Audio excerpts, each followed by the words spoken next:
dahil election time tsaka walang trabaho sa Itbulaga. Ngayon magluluto muna kami ng barbecue. Yung konting naming maliit namin negosyo. Ayan.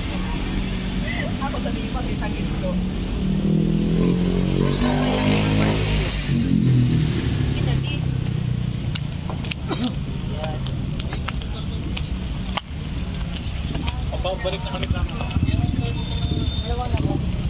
Ay.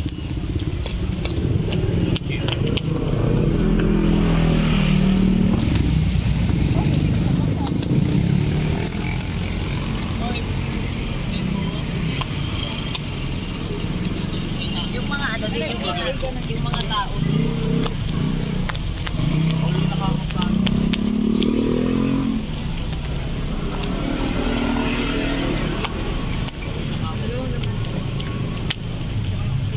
Paigon.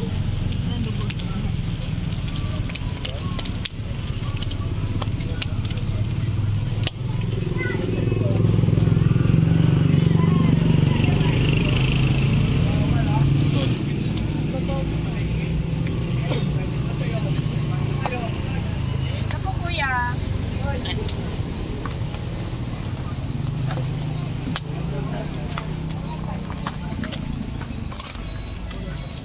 Ganda ng effects ah.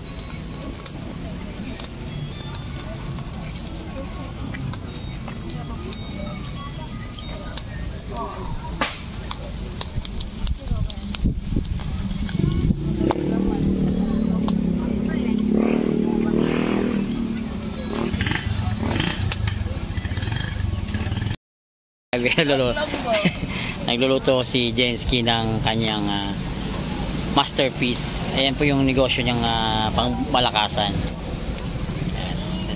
Ayan. Ganyan dapat pag nagtitinda. Fresh. So ito dugo, yan isaw, ito laman. Wala na iba no? Tapos na ba? Yung ulo, konti na lang. So ayan. Kano? I mean, L.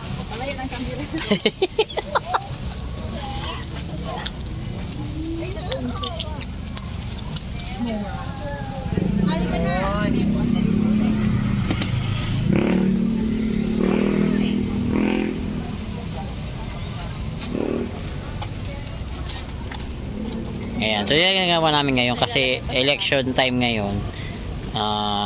Araw-araw naman tong open, pero sa 1 and 2 pahinga muna sila. So isaw-isaw muna kami. Bukas meron kayo isaw, di ba? Mabubukas kayo bukas. Yes, bukas. Bukas kami. Pero sa 1 and 2 pahinga. Ganyan yung ano yun? Matry mo kaya magluto ng chocolate with isaw. No? Wala pa natry mo. Mahal naman chocolate kasi. Bagong mix yun.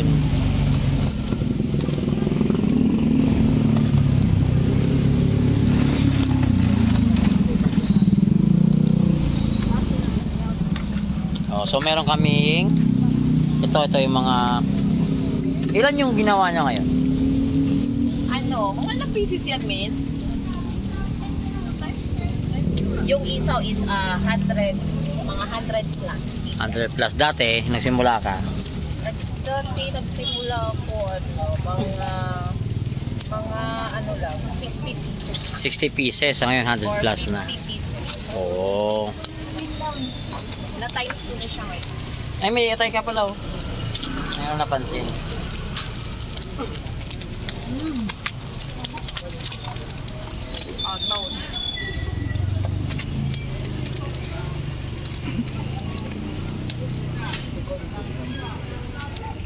Toast.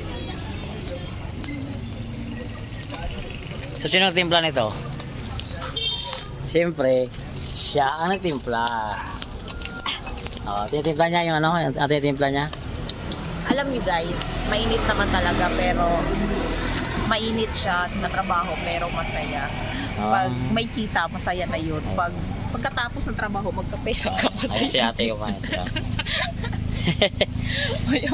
Maya-maya, ubos na sila lahat maya-maya. Dati hanggang 11 to, no? Ano kami, mag-display kami mga 3 or 4. Tapos, matapos kami mga 4 to 8. Ubos na yan. Ubos na yan lahat. Kaya, thank you sa mga customer namin ng mga mababait at mga suki namin na bumabalik-balik. Oo. Dito sa amin munting barbecue. So may juice kami din dito. Iba-ibang juice to, di ba? Minsan. Last time kasi dalawang klase yan. Ngayon, isa na lang muna. So ayan, may hotdog. Mahaba yung hotdog namin, malaki. Malaki ba hotdog po? Malaki. Koreana namin na nagtitinda dito. Kanina nakita ko si Kuya nagbibideo kay Yasmin. Na tapos sabay ngiti. Sabi ko, nako. Dito. Ano dito kanina? Binibidyoan ka? Pang my day yun, pang my day. Pang my day pala. Hindi pang my night yun, gabi na eh. So hindi siya my day, my night. My night. O ayan, so paubos na ito kung mamaya-maya. Isang tumbling na to, wala na ito mamaya-maya.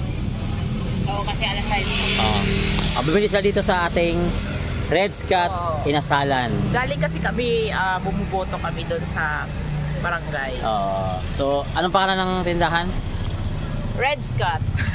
Red Scott Barbecue. Walang pangalan kasi. Nag-accept ka ba ng orders?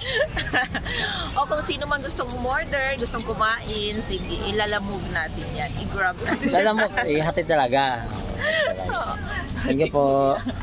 I-ano namin yan, ilalamove namin yan kung gusto nyo, kung medyo hassle sa inyo, kung may nag-barbecue sa tapat niyo, doon na lang kayo kakain.